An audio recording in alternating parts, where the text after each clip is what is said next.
Hey, what's good, y'all? Y'all listening to Maisonet and Simmons. And this is episode 1 of the Raymond Report, man. So we're going to kick it off. Excited to be here. Right now, what we're going to do, we're going to talk about who we are, current state of the North Carolina Hoops, upcoming AAU season, because that's right around the corner, and how should players find the time to get better during that season. I mean, it's a lot to talk about.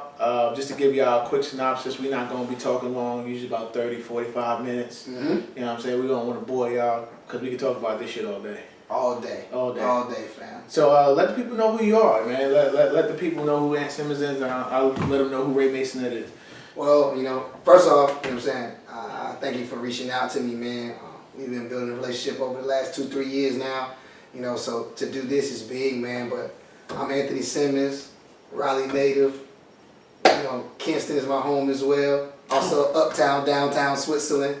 I'm from a lot of places, man, but I just eat, sleep, drink basketball. Currently, right now, I'm the JV coach at Voyager Academy and a varsity assistant. Also, I'm one of the head coaches for Red Storm 8th grade. Also, I'm the head coach for Red Storm 17U.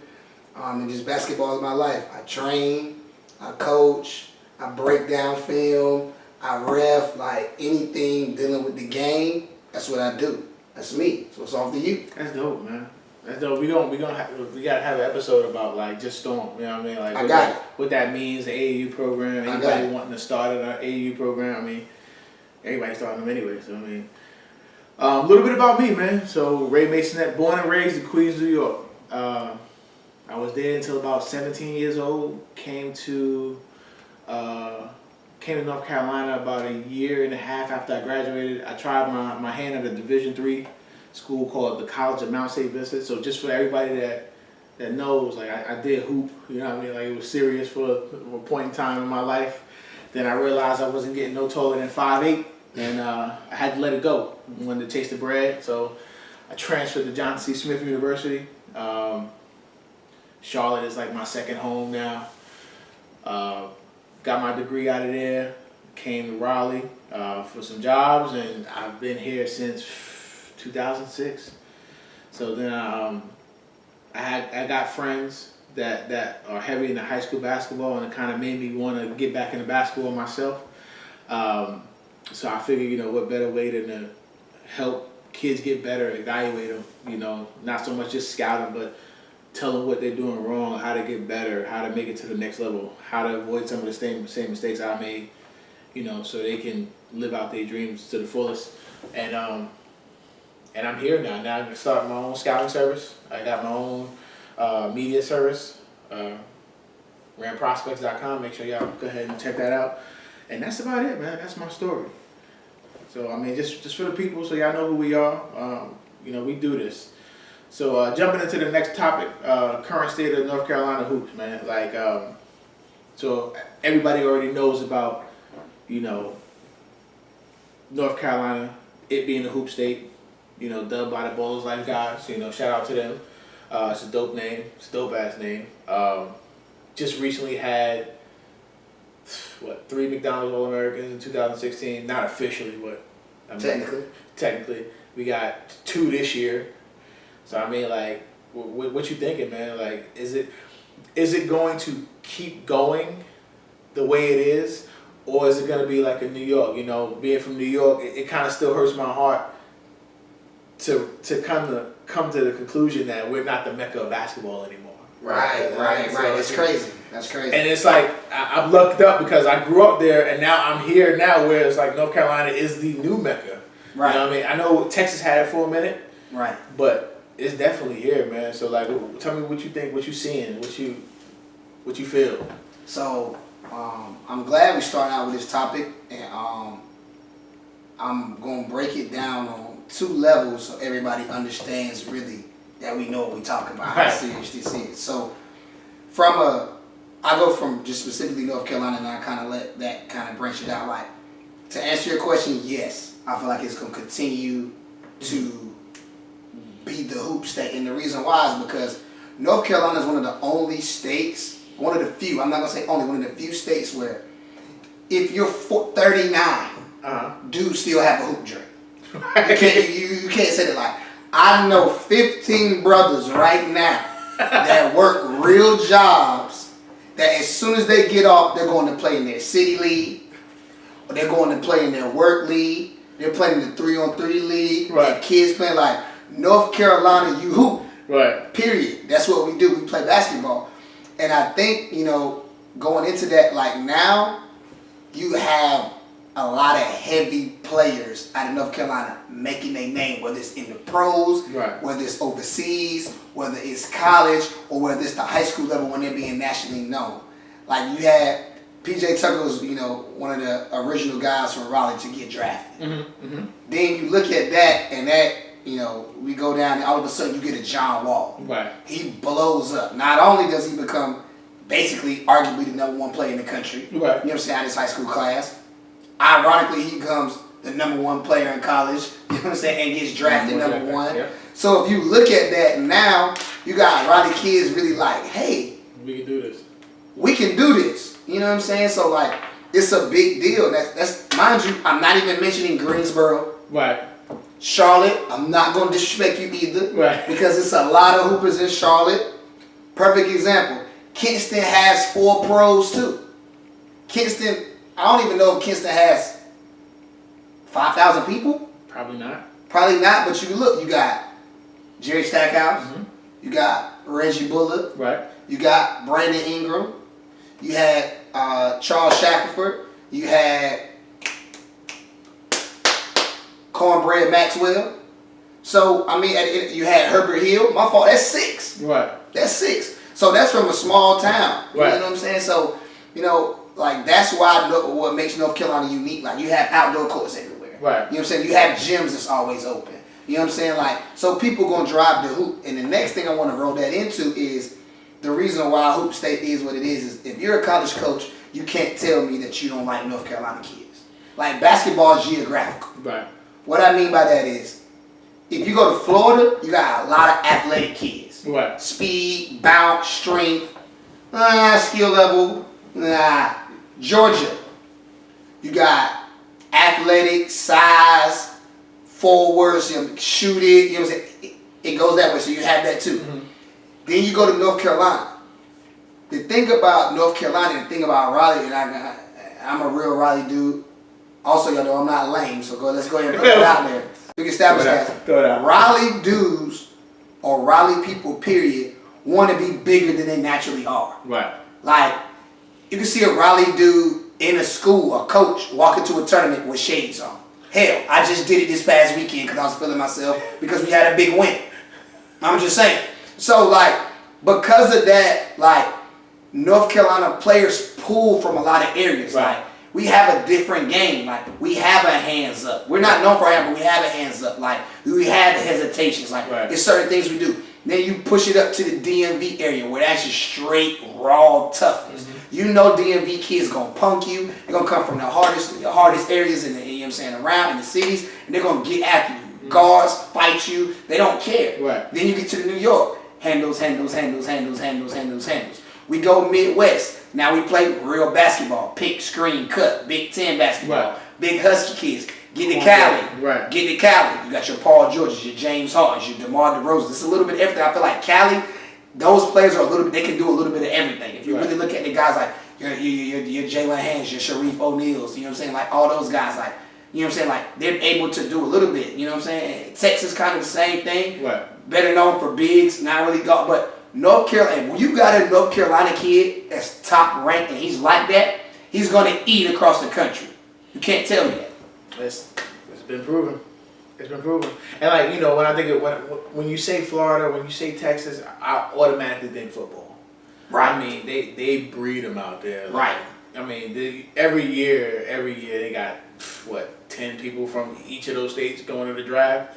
You know what I mean? So I could see like, and most of the time the basketball players have played or are playing football. Right. At the same time. So I mean.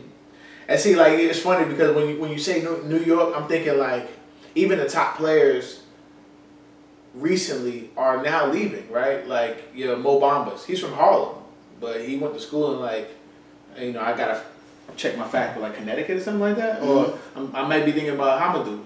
You know, Hamadou from Queens. He's from where I'm from. Yeah. But he didn't go to school out there, you know what I mean? And it's just like, Raleigh. Yeah. He came down here. Yeah. I mean, he got his name, but he still came down here in a prime year. Right. In a prime year. And he was killing up there at Christ the King. And you know what I mean? Like, it's so much that happened. And it's just like, even now, like, I mean, you know, you got some top kids that will be from North Carolina and they'll go to a bigger program or a more nationally known program like a Oak Hill or something like that. But for the most part, I think one of the things about the hoop state is that they stay home. Like, and even if they do move, it's maybe to another city. You know what I mean? You know, if they're from Raleigh, they may move to Greensboro, or you know what I'm saying, something like that for a better opportunity. And to add, that just goes into hoop state, because think about it. Like, think about how at one point you just had your, you know, just your word of God. That was your main school. In the matter of, if you go from 2008, 2007, so now think about how many places you can place your key. Right. Like, you play at a tournament, you kill in North Carolina, 7 coaches are gonna talk to you. Easy. Like, that's just what it is. You know what I'm saying? Like, you play one place, you get mad with that coach and leave. Another coach down the street got the same situation, same offer, and can put you in there. You can play them. So it's just like North Carolina. We eat, sleep, drink basketball. Right. Then to go back on the point about the New York kids. Isn't my guy from Baby Westbrook? Isn't he from New York area? Where he came down here? Yeah. I heard Jalen LeCue. Yeah. I think he was from Harlem or something like that. And for me as a scout, he came out of nowhere, like, right, you know, like, right. And then he went to Asheville of all the places, right? Right. So you would never think you would find, like, to me, he looks like a word of God kid. Yeah, he definitely. You would never think that he would end up playing for the Green. What's the name of the school? Christ School. Christ School. You would never think, because over the years, the Christ School guys didn't necessarily look like that. Right. Now they got something they never had before. Like, to me, you know what I'm saying? Like, that kid goes to word of God. Wow. Yeah, he fits the mold. Wow. They got a couple of studs on that team. Shout out to Christ School. They got 6'7" juniors, another 6'8" dude. They're a tough team. But let's roll over to the next topic. All right. AAU season. Hey. Yeah, Storm, man, believe that. Twitter, follow us at NC Red Storm Basketball. Right. Instagram, just type in NC Red Storm, hashtag Storm Tour, Storm is back. It's just gonna blow up. I mean, I'm pretty sure you just seen red float across your screen. Oh, I mean, for the last 5 years. I mean, let's just be real. Like, don't get it twisted. I'm not gonna pull that in this arena. Shout out to Garner Road. Shout out to Team Wall. Shout out to all the guys around here doing their thing. Like, the one thing about Simmons is I don't hate. Y'all know that. If you got a stud, I'm going to gas him the same way you gas him. I like basketball, I like fans.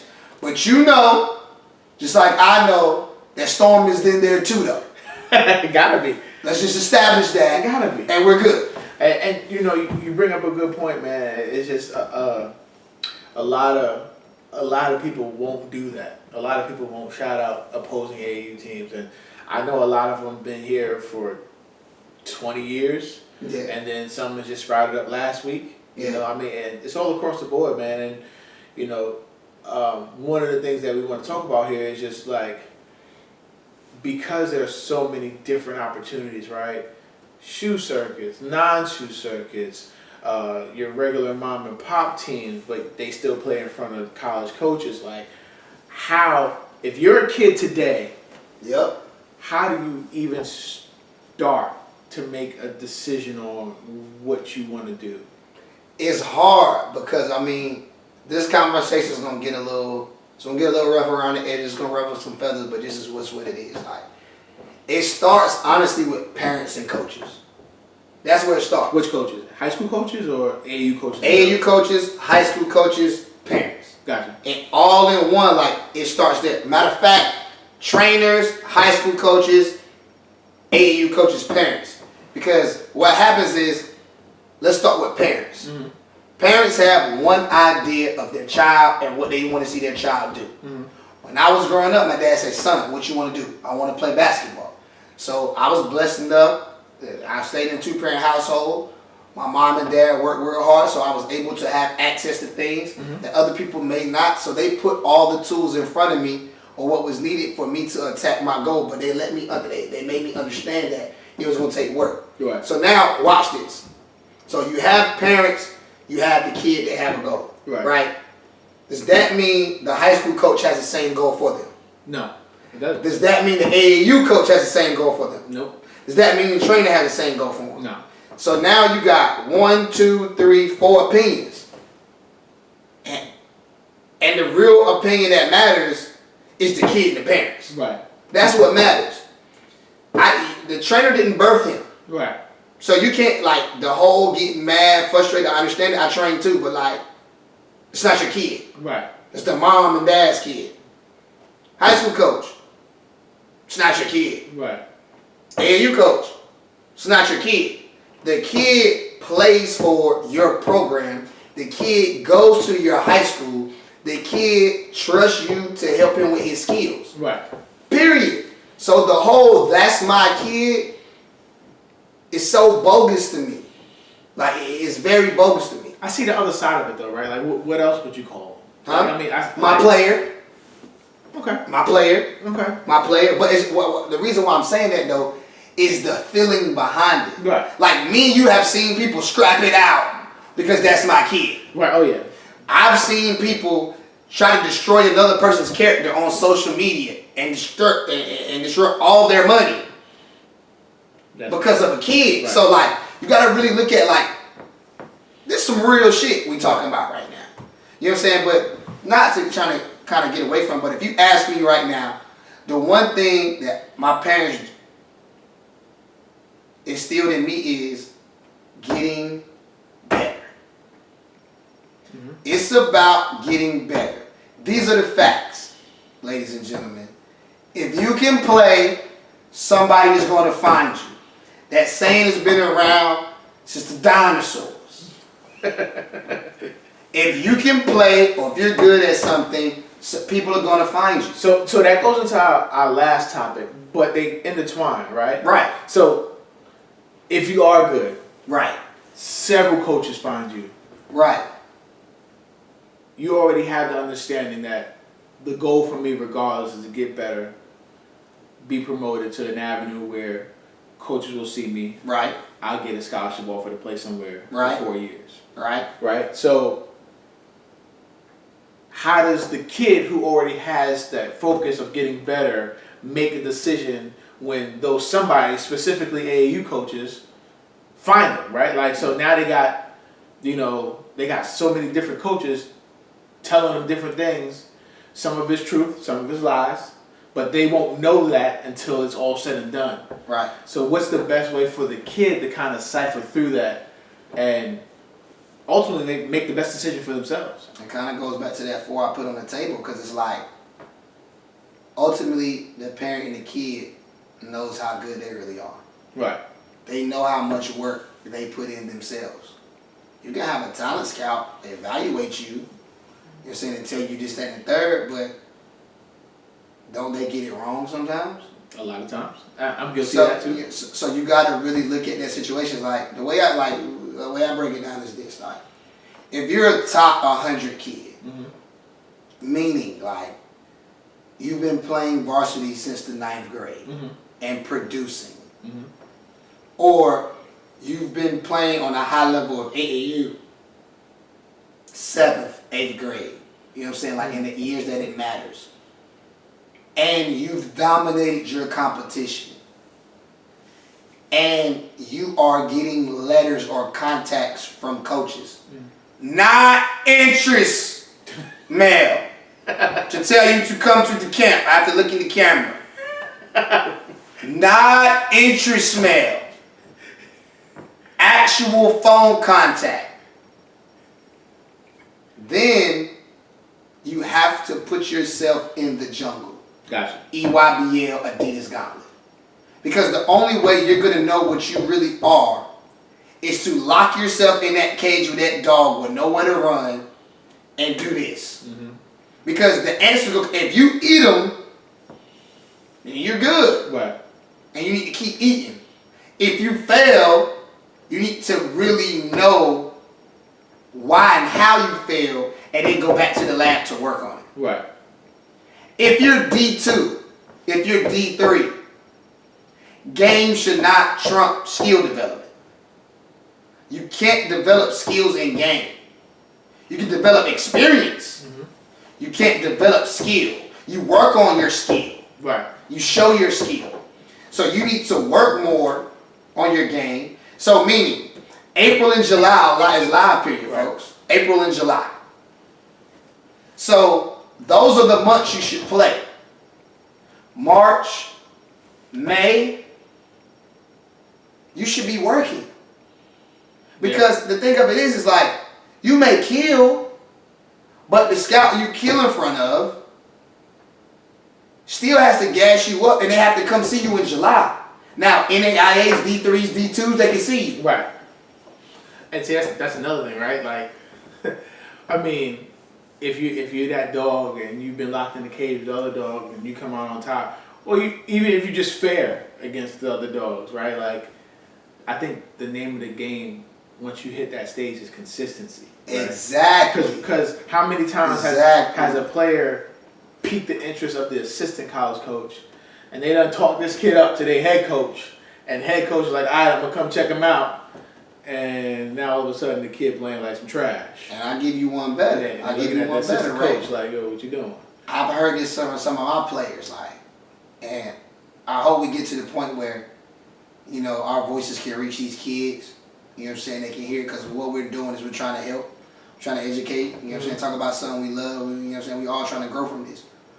And this is the conversation I hate for the young kids. It's like, say for instance, you played against Kobe White when he was a junior. Mm-hmm. Kobe shot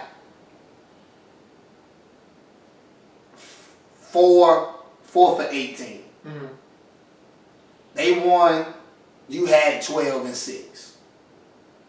But the kid on the van or around everybody is saying, yo, Kobe's terrible. Right. I locked him up. He ain't do that against us. Like, I killed him. You know what I'm saying? Yo, bro, that was one game in which nobody was there. Right. And when no chips was on the line. Right.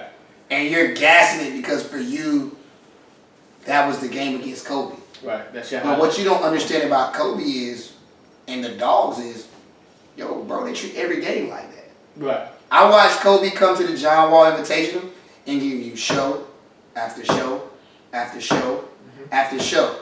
Wait. After that, he gave you show after show after show. Rewind.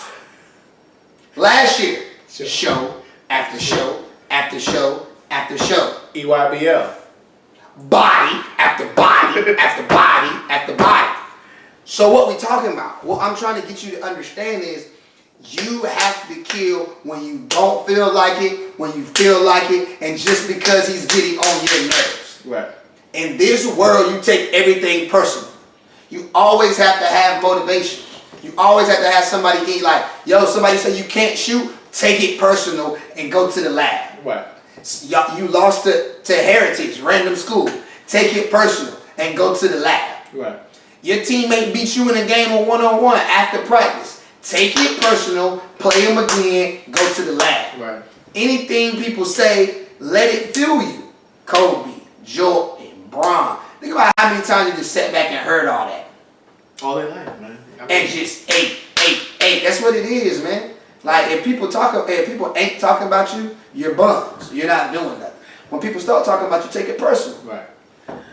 Because there's no such thing as bad press. Nope. You know what I mean? So, I mean, and for those who don't know, Kobe White, McDonald's All-American, out of Wilson, North Carolina, plays for Greenfield High School. Yeah, the kid is a stud, man. And it's evident he puts in the work. You know, like it's like, you know, when you work that hard, people don't even question, are you in the gym? How often are you in the gym? Like, it just shows, man. Like, the kid is a killer. And we haven't gotten into a shout out to Devon Dotson too, out of Charlotte. Wow. He's another killer, McDonald's All-American this year. And I'm sad because I'm a fan first. You know the crazy part? I've never seen him live get busy. You told me this. Oh, it's ugly. And I've been watching him now for like past 2 or 3 months. The clips I can watch. Hey, yo, Devon, you like that, fam? Yo, when I talk about Stone Cold Killer, like it's so funny. It's We like, giving you love on the round report, Javon. yeah. He, the nicest kid you'll ever meet off the court. Same with Kobe, but like super respectful, mannerisms off the chart. On the court, he's an absolute savage. Shout out to Kansas. Absolute savage, like 94 feet in your face. I didn't even know he had bounce. He don't rely on it. You know what I mean? Right, like, right. I didn't know. It's like he got hands, but he ain't trying to. You know what I'm saying? He ain't trying to do tricks and stuff. I'm not gonna even name the kid. We gonna move past that. he ain't trying to look pretty out. He gonna go. He gonna go to the cup. If you cut him off from going to the cup, he gonna pull up in your face.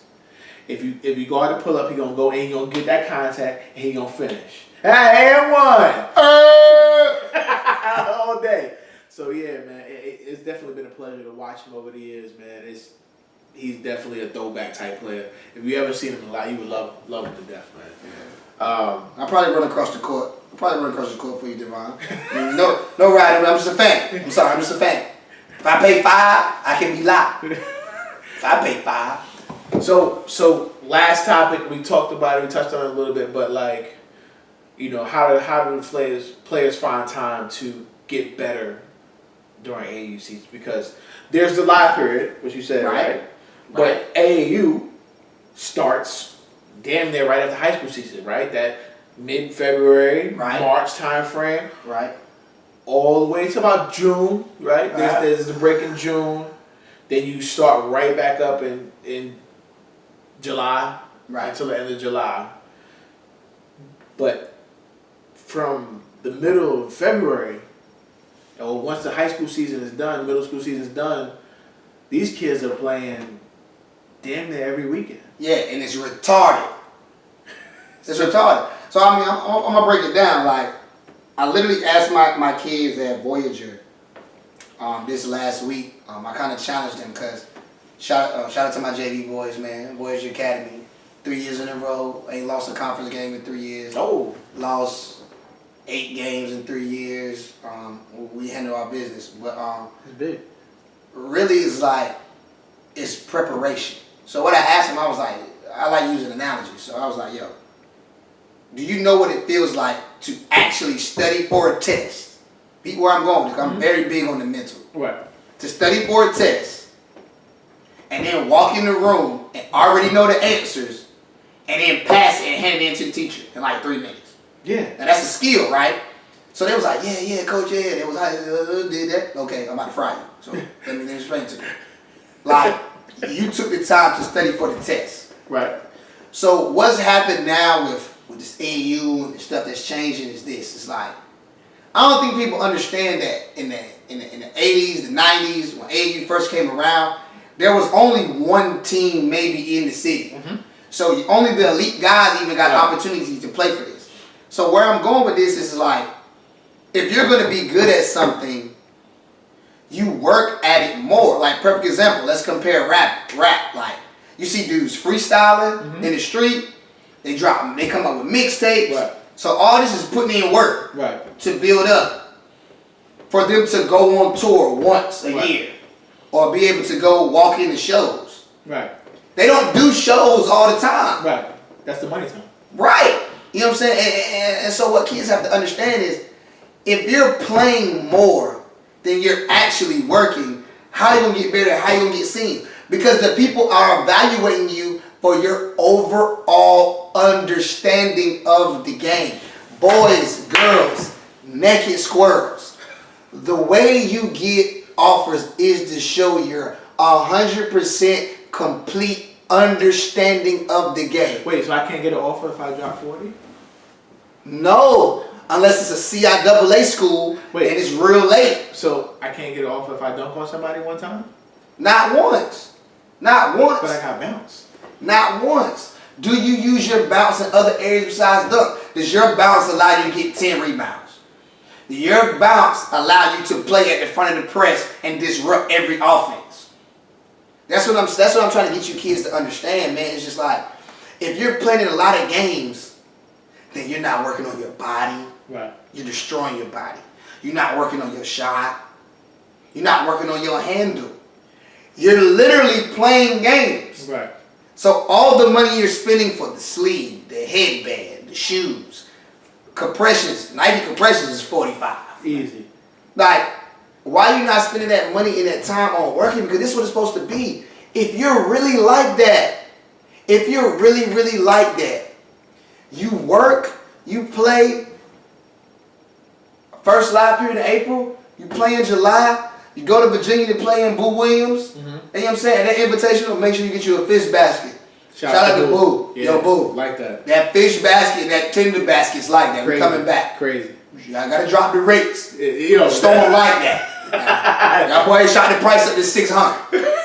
Now, damn, brother. You still bought it though. Right. Well, damn, brother. I mean, we coming back with some smoke. But you get my point, though. Like, right. You get my point. It's just like, you're playing more than you're working. And to answer the question is priorities. If playing games is your priority, you're not going to college. You're going to be with me now in the Y League or the UBA League getting buckets. And you better not play Simmons because I'm dropping you off at 49 years old. I'm just letting you know that now. So it's your priorities. If really getting better is what you're about, you're going to find time. Because all the killers say the same thing. I eat, sleep, drink basketball. Like literally I was on IG earlier today and it was showing LeBron in the hallway of the TD Garden before the game. Doing workouts on the... With no shirt. Yo, come on, Bron. I don't even like that man like that. I respect his ethic, but like, just look at the work before the game. Only the greats do stuff like that. Period. You gotta eat, sleep, drink it, man. You gotta eat, sleep, drink it. And the other thing of it is like, you know, my man Pooh, we work at the Boys Club. Shout out to Pooh, Red Storm, 7th grade. BCP3 yesterday, 7th grade. Shout out to Biscuit though. The young boy Biscuit is trill. Oh, yeah. He's trill. Like I said, like Storm is no haters. If you can hoop, he's going. You can hoop. He definitely getting the right. The youngin at CP3, the 7th grade one. Man, them boy tell me his name Biscuit. That boy name is Aiden Holloway. Aiden Holloway. Woo! That boy. Respect. That boy respect. Respect. That boy at the same time, we handled that though. I mean, we handled that. On the 7th grade level, we handled that. Shout out to Bug in the crew, Josh in the crew, Jaquan in the crew. You know what I'm saying? But like, just understand, man, like, it's you gotta work, man. Yeah. Like, the moral of the story is like, you gotta work. I mean, you gotta work. It's so, it can be confusing, right? Because they kind of go hand in hand, right? Like if Ray Maisonet is training with Ant Simmons, you're teaching me all these things about the game. At some point, what you're teaching me, I need to apply. Right. Right. You know what I mean? And you don't want to wait. You don't want to break out the new tools on the live stage, right? You want. I mean, like I want to feel comfortable knowing like this left to right crossover that you just taught me is working. Shout out to my youngin. So I mean, ultimately for these kids, man, like. It's no easy task. If it was easy, everybody could do it, right? But you have to find time to. I mean, trainers are big. They're a dime a dozen now. There's some that are really, really good out there. Some don't know what they're talking about. That's the topic for another day. But get with somebody who's gonna help you get better. Try to utilize it as much as you can. Be comfortable with it, and then apply it when the lights is on. You know what I mean? Like. You know, you hear the stories about Jordan and how he was ferocious in practicing a move. Like, he would practice it on his own, then he would try it on the guys in practice, and then when working in practice, then he did it in the game and made it look like it was nothing, right? You know what I'm saying? It's like, a plan, man. You got to have a plan. And just like, to go back with the trainers, including myself, I think we just got to, you know, continue to harp the fundamentals, because the biggest thing to me is like, I eat, sleep, drink basketball. So the crazy part of it is what the kids don't know is like I was saying, like me and Pooh, like I pick on the kids at the club sometimes. It's like, yo, you don't even know the rules. Right. But I'm being so serious. Right. Like, ask a high school kid how long and how wide the court is. Brother has no idea. Like, kids don't understand that you have 12 seconds with the basketball. You catch it, you got 4. Right. You put it on the ground. You got 4. You pick it back up, you got 4. So understand the value of your dribble. Nobody's saying that. Nobody's really telling these kids that high school rules, college rules, and NBA rules are totally different. What you see Harden do, every man over 40 years old in North Carolina high school refereeing is going to call that a travel. That man didn't see that. Right. He didn't see that. So that hezzy under the ball, that's a travel. There are certain moves you can do in AAU that you can't do in high school. Yeah. And nobody's telling you this. Like, it's literally broken down to that detail. Like, I really wish North Carolina would adopt the shot clock. North Carolina high school basketball. That's we gonna get into that. I really wish Topic for another day. I want to talk about it, but we running out of time. So It's just like, but basically, like, kids, you gotta understand the rules of the game. But you know, I mean, before you learn how to play the game. Not to play devil's advocate. All right, I'm cool with it. Who's teaching them the rules, right? Like I was talking to somebody the other day, and I was telling them about an interview I saw with Shaq, and how Shaq didn't know what strong side was until he got to LSU. These are big facts. You know what I'm saying? Including the top 100 kids. Right. That's like, who's teaching this? And right? to tell you that answer, I'm gonna tell you like T Square told them boys, nobody.